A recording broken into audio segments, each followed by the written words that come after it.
13वीं सदी के अवाखिर में जब सल्जूकी सल्तनत का सूरज गुरूब हो रहा था, बैजंतीनी सल्तनत अनातोलिया में दोबारा कदम जमाने की कोशिश कर रही थी और मुसलमान कबाइल कमज़ोरी व इंतशार का शिकार थे। ऐसे नाजुक दौर में एक मर्द मोमिन उस्मान बिन उर्तुगुल ने ईमान व अदल की बुनियाद पर एक नई रियासत की बुनियाद रखी, जो बाद में तारीख़ की अजीम तरीन खिलाफत कहलाई।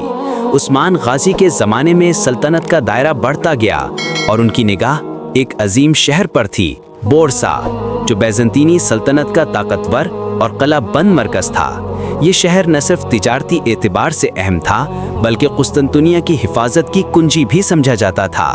उस्मान गाजी ने 1317 में इसका मुहासरा किया, मगर 8 बरस तक बैजंतीनी दिफा ने सख्त मज़ाहमत की।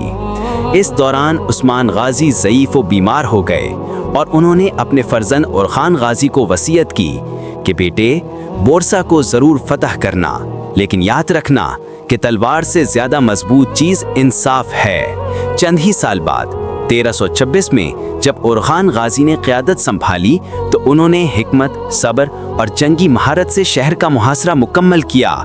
सप्लाई लाइनें काट दीं और आखिरकार बैजंतीनी फौज हथियार डालने पर मजबूर हो गई। 6 अप्रैल 1326 को बोरसा फतह हुआ और मुसलमानों की तकबीरें शहर की फसीलों से गूंजने लगीं।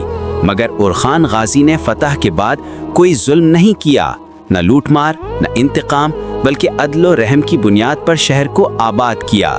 कलीसाओं को मस्जिदों में बदला गया, मगर गैर मुस्लिमों को उनके अकायद पर कायम रहने की आज़ादी दी गई। बोरसा को दारुल हुकूमत बनाया गया, मदरसे कायम हुए, अदालतें बनी, तिजारत को फ़रोग़ मिला और वहीं से खिलाफत उस्मानिया की बुनियाद मजबूत हुई। एक ऐसी सल्तनत जो आने वाले 6 सदियों तक 3 बर्रे आज़मों पर इस्लाम की रोशनी फैलाएगी। बोरसा की फतह महज एक शहर का कब्ज़ा नहीं, बल्कि ईमान, अज़्म और सब्र की दायमी फतह थी।